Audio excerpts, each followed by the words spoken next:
আমরা মৃত্যুবরণ করি। আল্লাহ পাক রব্বুল আলামিন কুরআনুল কারীমের মধ্যে বলেন, কুল্লু নাফসিন যায়িকাতুল মাউত, প্রত্যেক প্রাণী হলো মরণশীল। যার অন্তরের মধ্যে প্রাণ থাকবে সে অবশ্যই মৃত্যুর স্বাদ গ্রহণ করতে হবে। কথা বলেন ঠিক কিনা? নাকি আমরা সবাই এই দুনিয়ার জমিনের মধ্যে চির অমর হয়ে এসেছি? অবশ্যই আপনাকে আমাকে একদিন মৃত্যুর স্বাদ গ্রহণ করতে হবে। কখন কে কোথায় মৃত্যুবরণ করবে এটা কেউ বলতে পারবেন না। আপনি আজকে আমি মাহফিলের মধ্যে আসতে পেরেছি, এই মাহফিল থেকে যে আমরা বাড়ি পর্যন্ত হেঁটে যাব এই গ্যারান্টিটুকু আল্লাহ পাক রব্বুল আলামিন আমাদেরকে দেন নাই।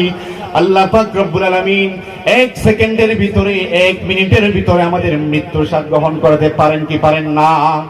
এই জন্য আল্লাহ পাক রব্বুল আলামিন বলেন, আমার বান্দারা তোমরা সর্ব মুহূর্তে আমি আল্লাহর কথা স্মরণ করতে হবে, আমি আল্লাহকে স্মরণ করতে হবে।